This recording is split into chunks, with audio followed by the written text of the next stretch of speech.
இன்றைய வசனம் தியானத்தின் தலைப்பு இயேசுவே வழி. யோவான் 14ஆம் அதிகாரம் 6ஆம் வசனம். அதற்கு இயேசு, நானே வழியும் சத்தியமும் ஜீவனுமாயிருக்கிறேன். என்னாலே அல்லாமல் ஒருவனும் பிதாவினிடத்தில் வரான். இயேசுவே நம்முடைய வழி. இயேசுவின் வழியிலே நாம் செல்லும் போது நமக்கு இந்த உலகத்திலும் பாதுகாப்பு உண்டு, பரலோக வாசஸ்தலமும் உண்டு. இயேசு இந்த உலகத்தில் இருந்தபோது யோவான் 14ஆம் அதிகாரம் முதல் 3 வசனங்களில் இவ்வாறு கூறினார். உங்கள் இருதயம் கலங்காதிருப்பதாக, தேவனிடத்தில் விசுவாசமாயிருங்கள், என்னிடத்திலும் விசுவாசமாயிருங்கள். என் பிதாவின் வீட்டில் அநேக வாசஸ்தலங்கள் உண்டு. அப்படி இல்லாதிருந்தால் நான் உங்களுக்கு சொல்லியிருப்பேன். ஒரு ஸ்தலத்தை உங்களுக்காக ஆயத்தம் பண்ண போகிறேன். நான் போய் உங்களுக்காக ஸ்தலத்தை ஆயத்தம் பண்ணின பின்பு நான் இருக்கிற இடத்திலே நீங்களும் இருக்கும்படி நான் மறுபடியும் வந்து உங்களை என்னிடத்தில் சேர்த்து கொள்ளுவேன் என்றார்.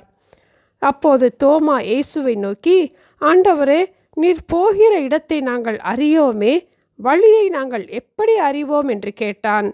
அதற்கு இயேசு, நானே வழியும் சத்தியமும் ஜீவனுமாயிருக்கிறேன் என்றார். இயேசுவின் வழியிலே நாம் தினமும் நடப்போம்.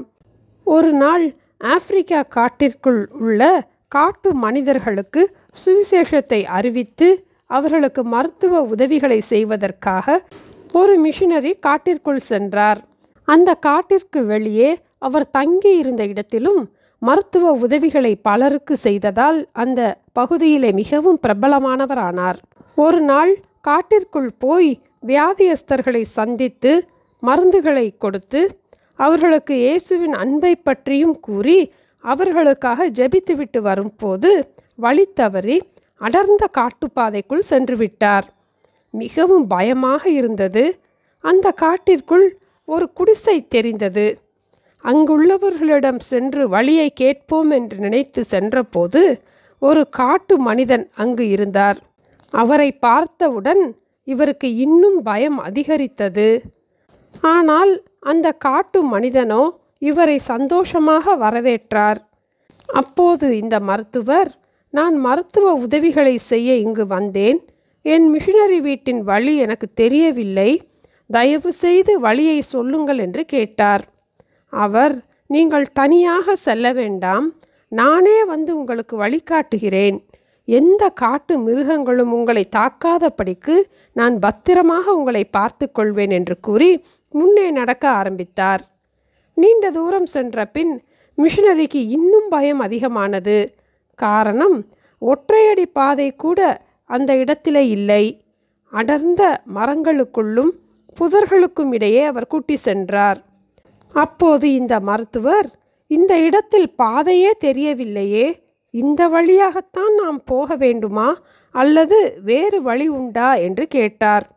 உடனே அந்த காட்டு மனிதர், நான் தான் வழி, என்னை நம்பி பயப்படாமல் வாருங்கள், பத்திரமாக உங்கள் வீட்டிற்கு கூட்டி செல்வேன் என்றார்.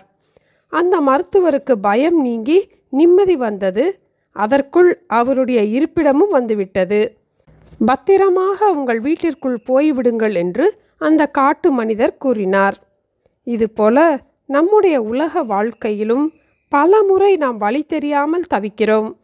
ஆண்டவர் நமக்கு சரியான வழியை காட்ட நமக்கு முன் செல்கிறார். அவரை நாம் பின்பற்றி செல்லும் போது நம்மை பத்திரமாக பாதுகாத்து இடராத செம்மையான வழியிலே நம்மை நடத்துவார்.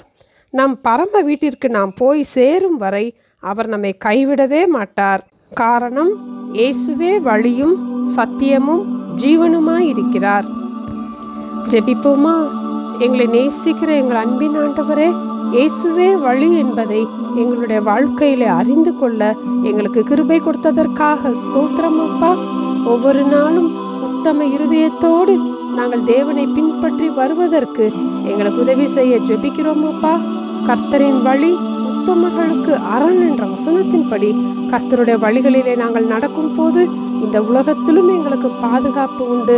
பரம ராஜ்யத்திலே எங்களை கொண்டு போய் சேர்க்கும் வரைக்கும் எங்களை கைவிடவே மாட்டீர் என்பதை நாங்கள் புரிந்து கொண்டு எப்போதும் கர்த்தருக்குள் சந்தோஷமாய் இருக்க எங்களுக்கு கற்றுக் கொடுக்க வேண்டுமாய் இயேசுவின் நாமத்தில் ஜெபிக்கிறோம் பிதாவே. ஆமேன்.